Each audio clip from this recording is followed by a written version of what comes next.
Olá, pessoal, sejam muito bem-vindos no podcast 1818. Hoje, como sempre, mais uma história incrível, só com um detalhe. O convidado de hoje já veio conosco, fez um episódio inteiro falando sobre a caminhada dele na espiritualidade e neste planeta. E hoje ele volta com um tema muito importante, muito sensível a todos nós. Eu tenho certeza que vocês vão gostar muito do 1818 de hoje. E antes de começar, eu vou pedir para vocês se inscreverem no canal, deixar os seus comentários, não esquece do like e, claro, compartilhar muito o nosso programa.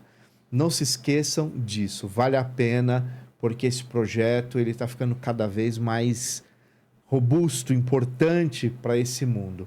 Então é isso, vamos lá. Oi pessoal, tudo bem? Eu sou Ana Cláudia Lampere e eu espero muito que vocês estejam tendo uma boa semana, já começando a semana bem, começando com 1818.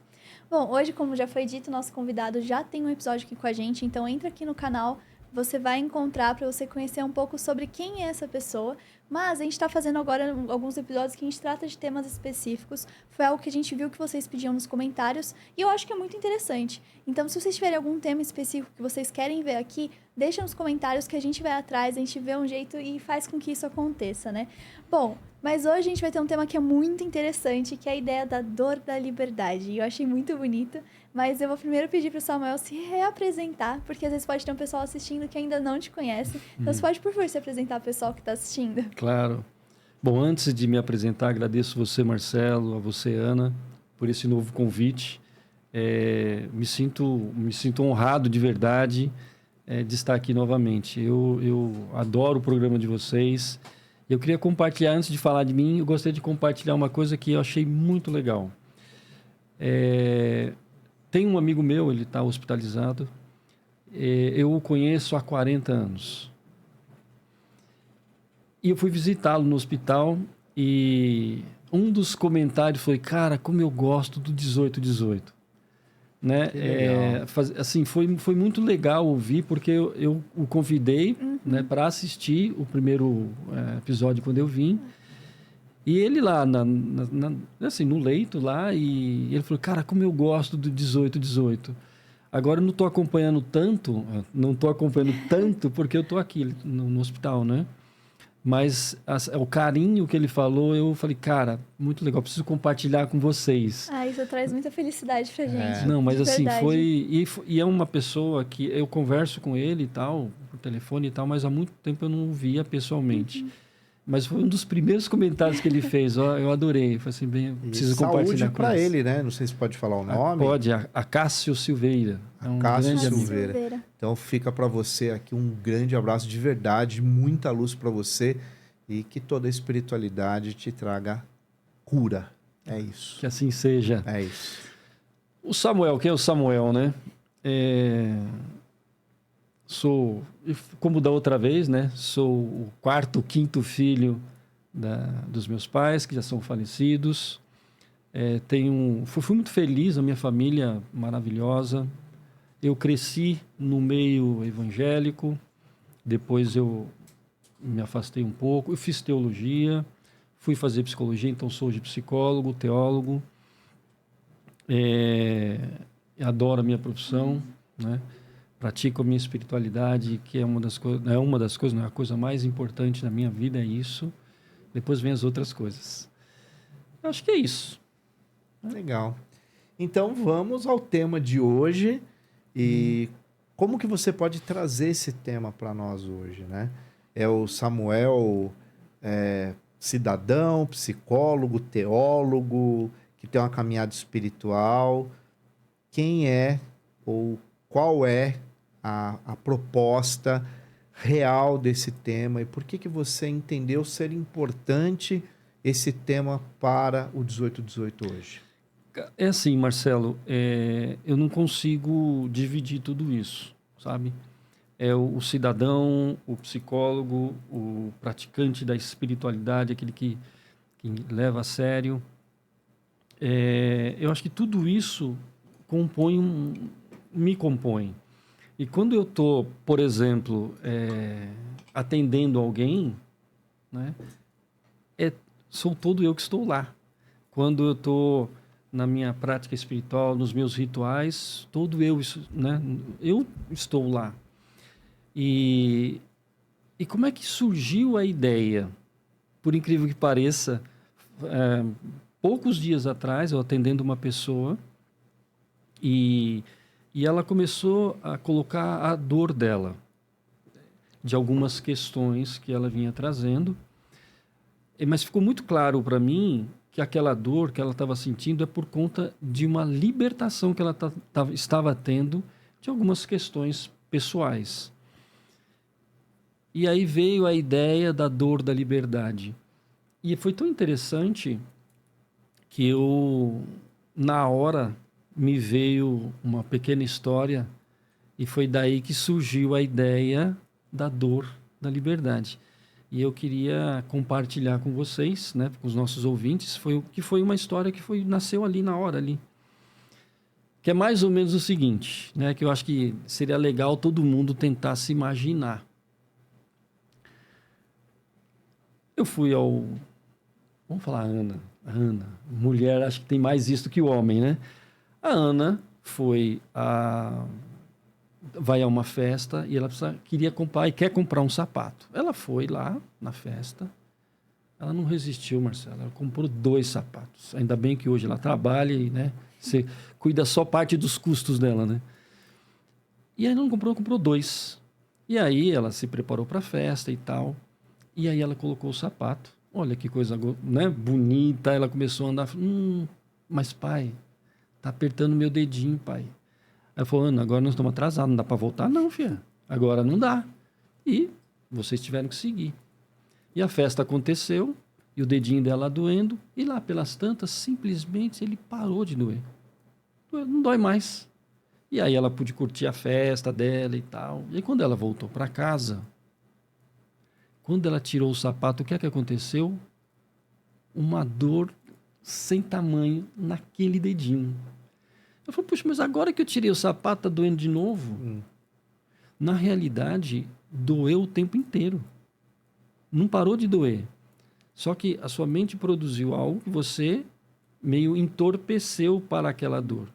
Você só sentiu aquela dor quando, de fato, você tirou o sapato. Puta, como tá doendo. Aí passou um tempinho. Muito bem. Só que você, Ana, você foi convidada para uma outra festa 2 dias depois. E você não podia deixar de ir na festa. E aí você tinha 2 sapatos. Aquele que você tinha usado e aquele que você não tinha usado. Qual que você acha que você usaria? Provavelmente o que eu não tinha usado. Pois é, normalmente nós usamos o que a gente tinha usado. Por quê? É o que você conhece. É o que você conhece e fala assim, ele já laciou um pouquinho, né? E você vai colocar de novo aquele sapato. E você não vai saber se o segundo sapato, ele vai doer ou não. Nós fazemos isso exatamente na nossa vida. Né? Quando o seu dedinho se sentiu livre, né? ele começou a doer. Não. Ele manifestou, você se deu conta que ele estava o tempo todo doendo. Só que parou um tempinho e ele passou um tempo e ele parou de doer. Então, eu acho que na nossa vida, nós fazemos muito isso, sabe? Nós preferimos ficar muitas vezes com aquilo que nos prende. E pode ser qualquer coisa. Não é só um vício que chamamos de vício. Qualquer coisa. Né? Um trabalho, um relacionamento. Né? Cara, tantas coisas podem nos prender. Relação familiar também. Principalmente. Assim, principalmente não, mas essa é uma coisa que nos prende muito. Sim. E às vezes você não progride, você não cresce, tanto emocionalmente, como até financeiramente, muitas vezes, por conta de compromissos que você tem. Ou seja, coisas que foram te prendendo no seu passado. né? Coisas que você nem imaginava. E isso acaba atrapalhando demais a nossa vida. Por exemplo, uma coisa que, particularmente, e eu posso falar por mim, porque essa foi a minha experiência, foi a minha vivência, né? E posso dizer para vocês e para os nossos ouvintes que até hoje eu luto com isso. Eu nasci num lar evangélico, como acabei de dizer, né? Eu sou terceira geração. Meus avós eram, meus pais eram, e eu digo, eu era evangélico. Hoje eu sou espiritualista. Agora, isso impediu, me dificultou ver, enxergar e perceber uma série de coisas na vida. Por quê? Toda e qualquer religião, ela tem que ter lá, ou um grupo, tem que ter algumas coisas que os une, né? Na igreja, alguns dogmas que passam a ser verdade. E você passa a acreditar que aquilo não pode ser questionado. Na realidade, sempre pode. Mas, como a grande maioria das igrejas, elas querem que, desculpa a forma que eu vou falar, desculpe ouvintes, mas assim, que o clubinho não se desfaça, então eu vou mantendo aquilo cada vez mais firme, cada vez mais forte, né? Mais fechado. E fica muito difícil você lutar contra. Para você estar nessa comunidade, você precisa falar a mesma língua. E tudo bem, mas desde que você também tenha liberdade para questionar, porque eu acho que a comunidade, o grupo vai crescendo nesse sentido, na medida que se questiona. Porque se eu não me questiono, eu não cresço. E eu vivi isso, né? Eu fui muito cobrado, né, muito mais por mim mesmo, né, por aquilo que me ensinaram. Então eu tinha que fazer. Era pecado, tudo era pecado, né? E isso impediu muito a minha evolução enquanto pessoa, né? Foram 20 anos de terapia, assim, ó, bem pesado. E hoje eu faço as minhas reflexões pessoais, né? Então, meus atendimentos me ajudam muito, né? Cara, tô falando pra caramba, né? Mas é isso, o objetivo é esse. Sabe uma coisa que me levou a questionar muito? Foi um texto do Dostoiévski, que ele chama, o título dele é O Grande Inquisidor, né? Ele está no livro Os Irmãos Karamazov. Isso. Cara, aquilo me fez questionar muita coisa. Cara, ele é fantástico. Né? Tem até eu fiz um episódio pro Reflexões que Impactam, falando sobre a literatura um trecho sim. de uma citação do Dostoiévski também. Vale a pena conferir. Tá aqui. Tá? Só procurar aqui que vocês vão achar. Né? Ou tá no izinho aqui, a gente dá um jeito, vai aparecer. Cara, então, e ele para mim, assim, aquele texto é fantástico. Ele faz conta uma história como se o Cristo tivesse voltado lá pelo século XV, né? Século XVI, né? Cara, e ele está em Servilha ali, fazendo os milagres e tal, né? Aqueles mesmos que ele fez, narrado na Bíblia. E naquela cidade, na semana anterior, ou naqueles dias, eu não lembro exatamente, houve a Inquisição ali, tá? O inquisidor estava ali, e o que ele fez, né? Lá, botou fogo na galera. Quando ele viu o Cristo fazendo um monte de milagre, aí ele mandou prender, né? Aí prendeu Jesus.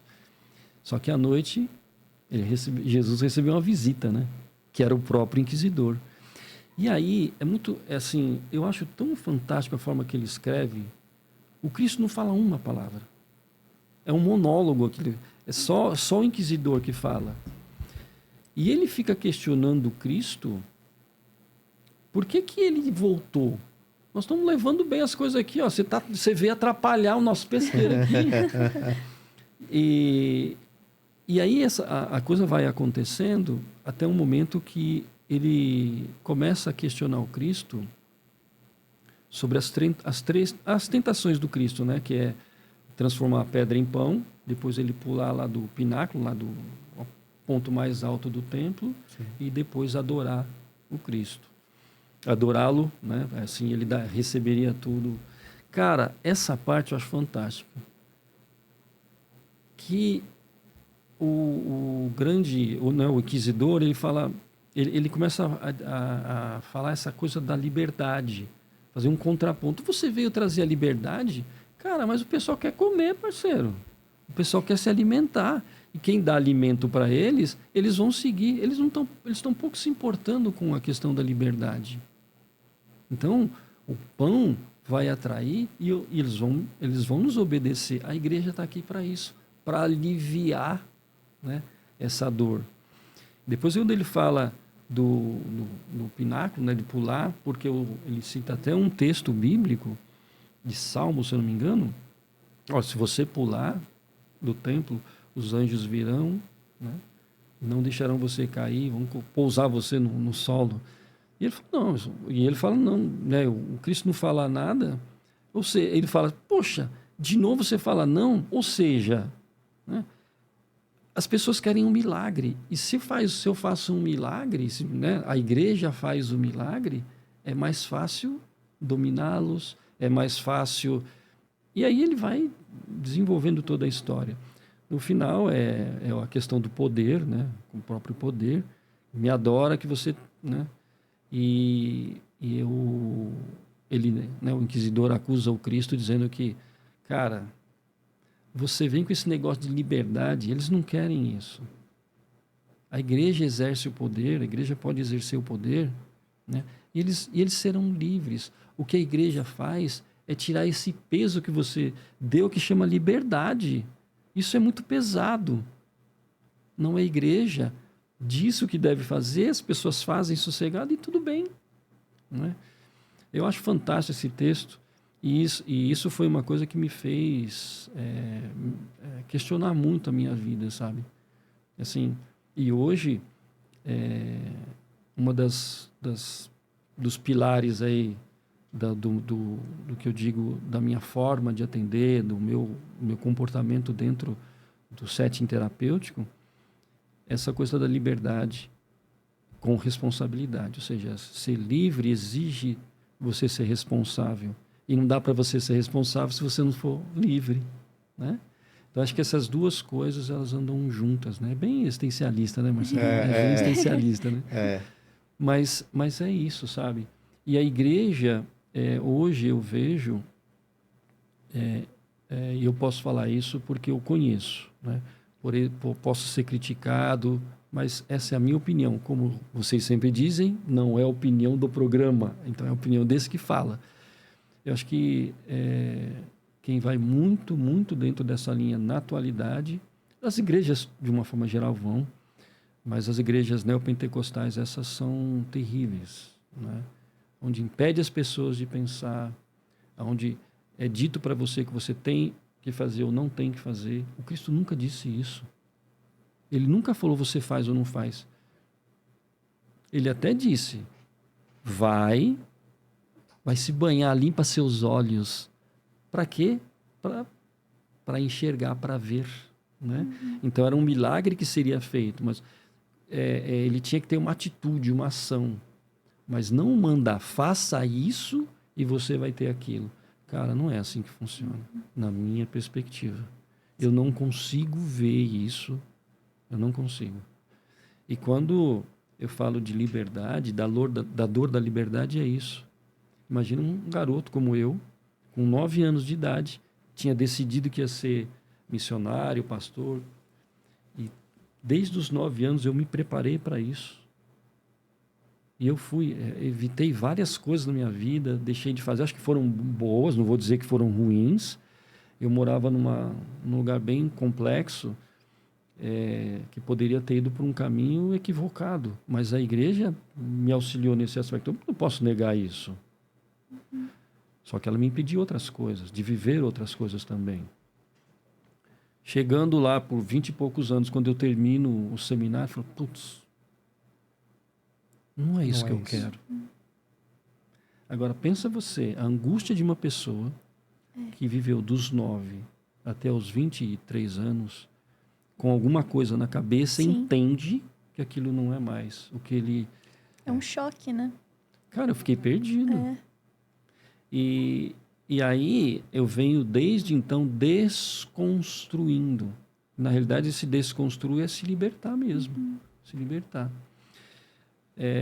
Eu acho que é por isso que eu fui seguir o meu caminho dentro de ser psicólogo, da terapia. Por quê?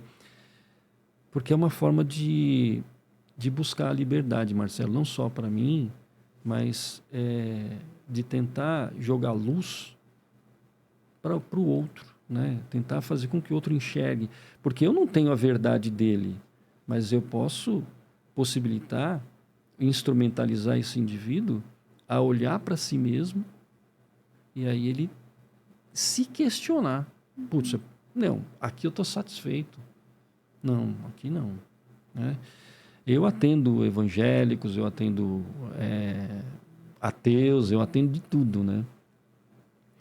E isso nunca foi difícil por conta dessa questão da liberdade, porque é com isso que eu trabalho. Né? Cara, e é muito difícil. Eu percebo a angústia, e eu sei que é angustiante para o indivíduo quando ele chega a determinadas conclusões, porque abala a estrutura dele, abala toda a existência desse indivíduo. Agora, Samuel, você está me fazendo refletir algumas questões aqui, que é o seguinte, né? Hoje a gente vive em um mundo, né, de uma complexidade absurda e, ao mesmo tempo, e infelizmente, e creio que pós-pandemia isso se intensificou, que são as doenças de cunho emocional, até psiquiátrico, né? Você tem, é claro, empiricamente como trazer informações para nós, né, com toda a ética, né, que eu sei que você tem, mas nas pessoas que você hoje trabalha, que você atende, como você poderia comensurar aí a porcentagem de pessoas que têm medo, né, de viver uma vida nova, quebrando paradigmas, né, que estão cristalizados, como você narrou sua própria vida, ainda mais lá na infância, que a mais tenra idade ela é fundamental na formação do indivíduo. Então, hoje, empiricamente, como que você consegue, você tem mais ou menos uma ideia do número em porcentagem mesmo, né? Marcelo, quantas pessoas... Se eu falar 100%, então todos eles, né? Então eu falo 99%. Tá. Mas, assim, é muito alto. Assim, eu diria que, cara... existem, e assim, até compreendendo um pouco melhor, ou melhor, elucidando melhor aquilo que você falou, para mim, né? Gradações, ou seja, pessoas extremamente comprometidas com isso, né? Muito com medo dessa mudança. Rígidas. Existe aqueles um pouco mais flexíveis, mas ainda com receio, né? Eu diria que para você assim, extremamente rígidos, assim, muito, muito difícil, uma coisa muito complexa,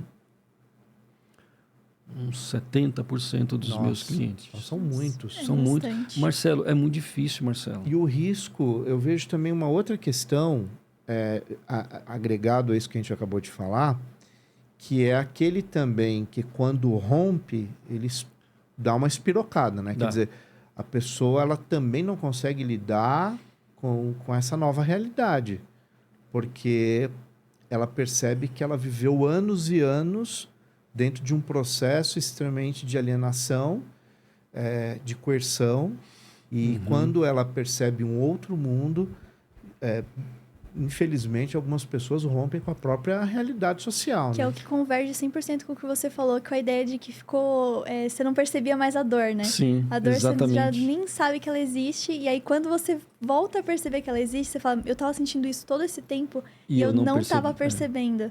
E aí é onde a pessoa pira, né? Foi exatamente, ó, fico até arrepiado, né? Porque foi exatamente isso que aconteceu quando eu contei essa história para a pessoa. Eu contei essa história porque ela vivenciou essa questão. Ela vivenciou e ela estava narrando para mim o que ela tinha vivido. Eu fiquei uma semana sem atender por questões pessoais. E aí, esta semana, ela não foi atendida. E aí, ela começou a elaborar, pensar em algumas coisas. E aí, ela chegou à conclusão. Né, nós já vimos trabalhando com isso. Ela ia chegar, mas ela chegou sozinha, né? E aí, quando ela foi para a sessão, aí ela chorou bastante. Foi. Quando a pessoa está em acompanhamento, né? Dificilmente ela vai, sabe, sair da caixinha, vai pular fora da... Mas pode acontecer, né? Pode acontecer. Quando a pessoa não está, e algumas pessoas, Marcelo, chegam a essas conclusões minimamente assim, e aí despiroca. Né? Porque isso é muito sério. Você está lidando com o seu passado, com a sua história. Durante um bom tempo, eu não negava a minha história, mas eu tinha vergonha dela. Por causa da minha família muito pobre, de uma série de situações que eu vivi. Então, eu tinha vergonha da minha história. Mas, com o processo terapêutico, já bem lá na frente, eu fui fazendo as pazes com a minha história. Cara, e hoje, né, eu não só sei na cabeça, eu sei no meu coração, na minha alma. Eu sou fruto de tudo que eu vivi. Então, como é que eu vou ter vergonha se eu tiver vergonha da minha história, eu tenho vergonha de mim, da pessoa que eu sou hoje. E eu não tenho vergonha da pessoa que eu sou. Claro que tem algumas coisas que eu não gostaria de ter feito e que fiz. Mas isso também faz parte, isso também me ajudou a estar aqui. Né? E quando alguém chega a essa conclusão, cara, é muita dor, é muito dolorido. Eu tenho uma forma, vou falar para você, a forma que eu trabalho, por exemplo, quando eu trabalho com pessoas idosas, né, com muito mais idade, tem coisas que eu não falo, tem coisas que eu não toco e tem coisas que eu não estimulo o indivíduo a questionar. Porque imagina você, um senhor de 80 anos, por exemplo, ele olhar para trás e falar, puta merda, fiz tudo errado, eduquei meus filhos errado, trabalhei a vida inteira em coisas que eu não queria. Cara, eu vou levar esse indivíduo ao óbito. Não. Agora, o que é que nós podemos fazer hoje? Dentro das possibilidades que eu tenho, né, que no caso o indivíduo tem, o que você pode fazer? Eu me lembro de um senhor que eu atendi, ele tinha 80 e poucos anos. Não, ele tinha 70 e pouco. Agora que ele está com uns 80. Não atendo mais ele. Ele mudou para o interior de São Paulo. E o que eu achei bacana, sabe? Quando eu cheguei, ele ficava 4, 5 noites sem dormir. Ele não dormia. E aí começaram a vir algumas coisas. Então eu comecei a trabalhar relaxamento, principalmente com ele. Trabalhava algumas coisas. Mas sempre mostrando para ele que, cara, o que é que você pode fazer hoje? O que é que você pode fazer hoje? Ele mudou para o interior de São Paulo. Montou lá uma hortinha e começou a trabalhar, né? Assim, para ele, né? Então a gente sempre tem algo para fazer, né? A vida, enquanto eu respiro, né? Eu tenho esperança, eu posso ser livre mesmo, né? Nos momentos mais terríveis da minha vida, né? E se eu coloco o peso nas costas de uma pessoa de tanta idade, eu não estou libertando ele, não estou auxiliando ele a experimentar a liberdade, mas estou colocando um jugo nessa pessoa, né? E só uma reflexão em cima do que você disse. Pois a Ana, acho que quer fazer uma pergunta, né? Não? Eu fiquei pensando sobre isso. Cada um de nós, né, tem lá seus fantasmas, seus dragões, né? Mas eu acho que quando a ficha cai, né, e dependendo da idade, o peso vem numa proporção diferente e às vezes é avassalador, né? E inclusive algumas é no leito de morte, né? Sim. Que aí vem o tal do arrependimento por uma série de coisas. Viver não é fácil, né? Ao mesmo tempo que a gente fala que viver de forma simples, né? Viver é simples, mas a gente torna o viver algo muito, muito difícil, muito complexo, por conta até da sociedade que a gente vive. Por tudo aquilo que a gente sofre de pressão, né? Do mundo externo e, claro, por consequência, de dentro para fora. Então, a gente se cobra o tempo todo, né? A gente é cobrado o tempo todo. E isso movimenta algo interno que é muito ruim dentro de nós, né? E a vida, a coisa mais óbvia do mundo, a vida não para, ela continua passando. Então, só que nunca é tarde, né? Não. Mesmo que você tenha 80, 90, que você tenha 70, 60, 40, nunca é tarde. Então, eu acho que é muito importante as pessoas que estão nos assistindo ou apenas ouvindo que façam uma reflexão, não importa a idade, mas o seu agora, né? Quer dizer, como eu estou vivendo? Qual o meu nível de satisfação comigo mesmo, com o mundo que eu estou, com a minha profissão, com a minha família, com os meus relacionamentos, com os meus amigos. E também questionar que tipo de ser humano eu sou, né? Sim. Como que eu sou para o outro, né? Porque tudo isso faz parte disso que a gente está discutindo. Sim. Né? E ter liberdade, quando a gente fala em liberdade, eu penso muito na ideia do pensamento, né? Sim. Quer dizer, eu manter a minha liberdade de pensar, né? Então é tudo tão complexo e o mundo hoje não propõe essas reflexões pela rapidez do próprio mundo, né? Pela rapidez que tudo acontece. Você acorda, tem que já sair correndo para trabalhar, você trabalha o dia inteiro, depois você sai também correndo porque você tem outras coisas para fazer e é tudo tão cobrado, né?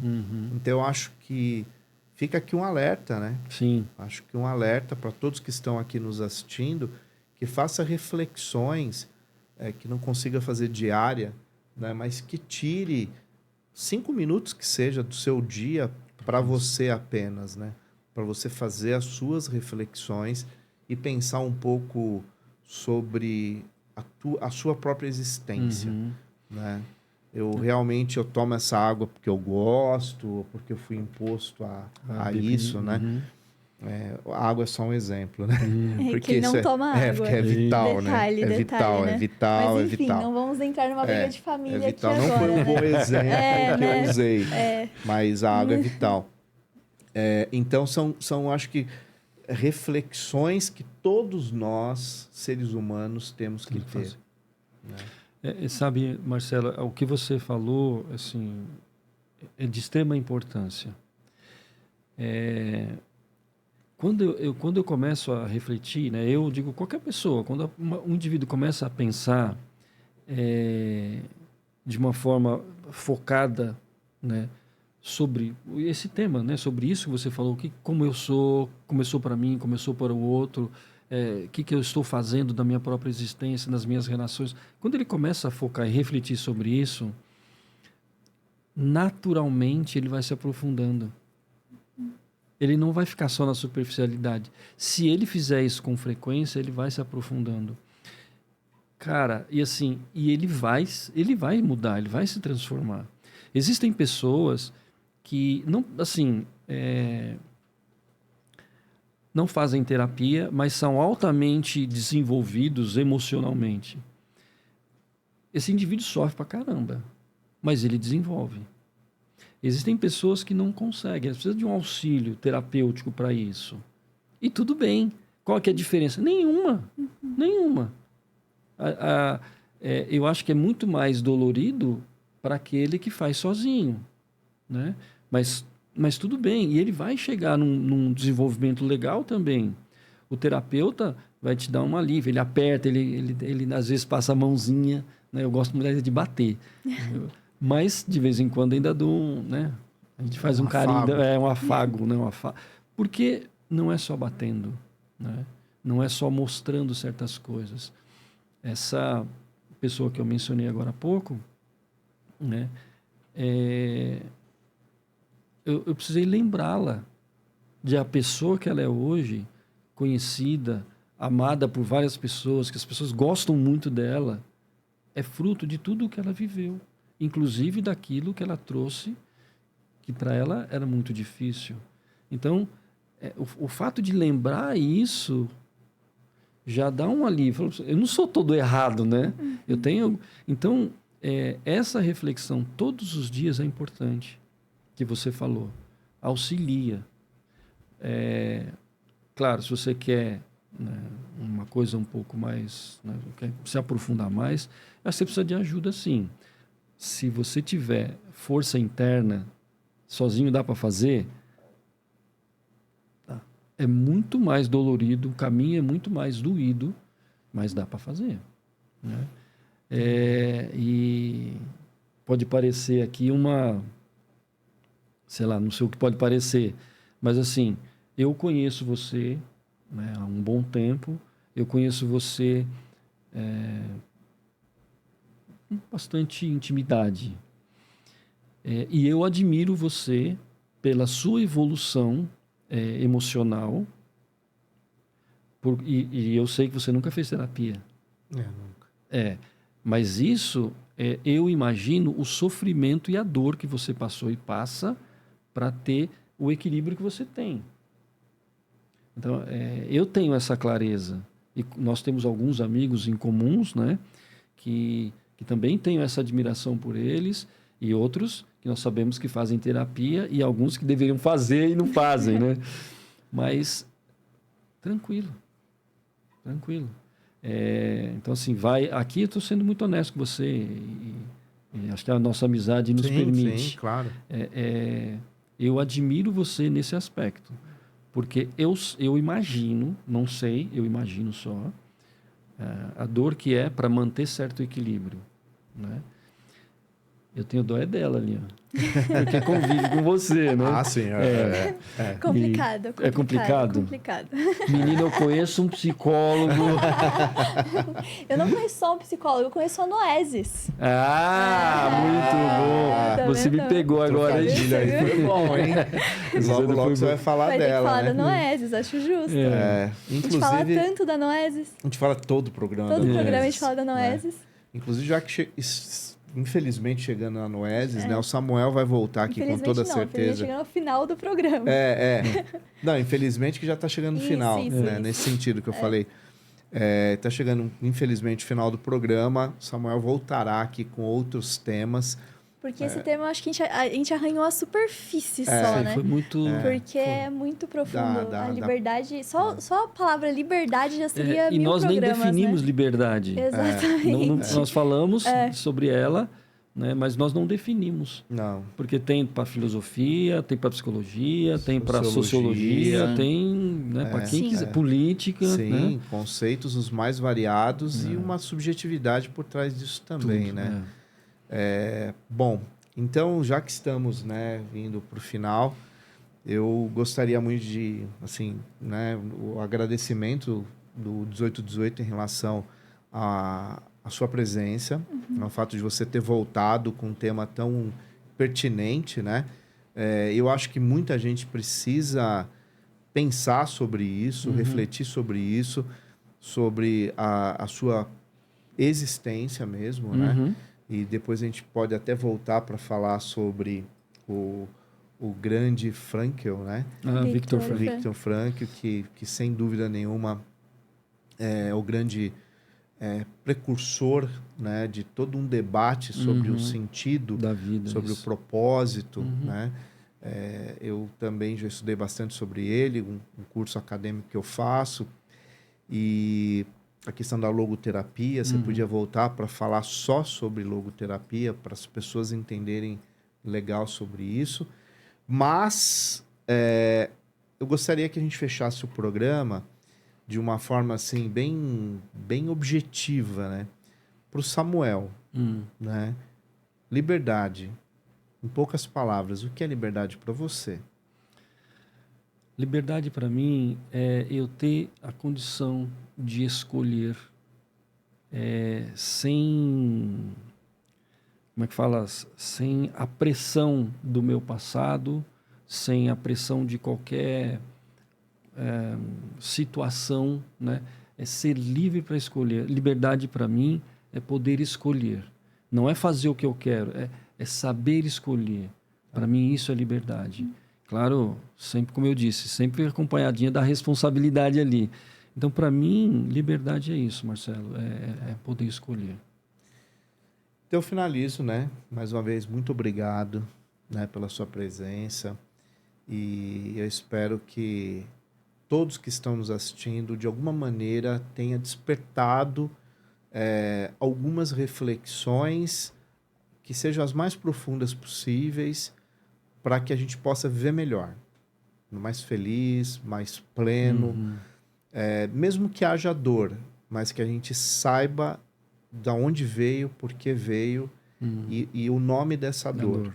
Né? Exato. Para que você possa lidar no sentido de saná-la, curá-la, né? Porque quando a gente sabe a origem das coisas, é mais fácil para a gente, entre aspas, combatê-la. Perfeito, né? perfeito. Então, acho que é uma coisa importante para falar. E já que a Ana começou com a Noesis, né? Eu Então, acho que a gente tem que falar do Noesis e nada melhor do que falar do Noesis. Tem que ser o Samuel para falar do Noesis, não é mesmo?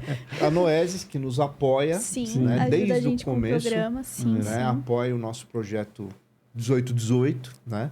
Então, faz o seu merchan aqui, Ok. né? Bom, eu vou até colocar uma coisa que eu ainda não tinha colocado para vocês, eu vou colocar. Mas assim, a Noesis, nós somos especialistas, né, em atender brasileiros que estão fora do Brasil. Eu atendo alguns, né, eu particularmente atendo alguns, e assim, nós percebemos a angústia que é de quem está fora. É muito difícil para a pessoa. Não é só a cultura, só a língua, mas quando eu tenho esse relato de clientes meus, você senta na frente de um terapeuta que não fala a sua língua, né, não tem a sua cultura, você explica alguma coisa, o cara não entende. Mas não é porque ele é incompetente, é porque não dá. Né? As palavras, inclusive, ela tem peso diferente. Então, não dá. Então, essa é a proposta da Noesis. E nós estamos agora também trabalhando, eu estou engatinhando com isso ainda, né? Mas com alguns cursos que eu quero dar. E vai ser um outro dia eu até posso falar sobre isso, né? Que é bem interessante. Eu não gosto de falar a palavra em inglês, porque eu acho que a gente tem que falar da nossa língua, né? É um curso sobre respiração, né? Então, as várias formas de respirar que você pode fazer, que te ajuda a diminuir seu estresse, ajuda você a focar. Tem determinados tipos de respiração que você está com uma coisa muito na cabeça, mas não está te atrapalhando. Existem formas de você respirar que isso sai da sua cabeça, você consegue focar e quando você para, volta de novo. Aí vai voltar, né? Não é uma coisa que você vai esquecer. São várias... Isso é uma coisa bem legal também para a gente falar. É muito conhecido como breathwork, né? Que é respiração em inglês, né? Bem legal. Muito bem. Muito legal. E vamos falar então também da Bacari English School. A gente já falou de uns termos aqui em inglês. A Bacari vai te ajudar a entender tudo isso, porque são aulas 100% personalizadas. E se você precisar de um foco de uma área de conhecimento específico, vai ser aulas especializadas e personalizadas para o que você precisa. Então isso é muito legal também. E nós temos a Lute Benedetta, que é uma loja de velas e aromas, que vai ser aquele momento para iluminar, trabalhar um pouco com aromaterapia no seu dia a dia. Então, vale muito a pena conferir também. É isso. Então, claro que eu digo a vocês muito obrigado pela audiência do nosso programa. Eu vou pedir para vocês se inscreverem no canal, deixar os seus comentários e perguntas para o Samuel e, claro, compartilhar muito, gente. Vamos compartilhar. Nós precisamos desse apoio e só vocês podem nos dar esse apoio compartilhando muito o nosso projeto e, claro, fazendo inscrição no canal. Bem, fica aqui um grande abraço do amigo Marcelo Lambert. Eu desejo a vocês muita luz e até o próximo episódio.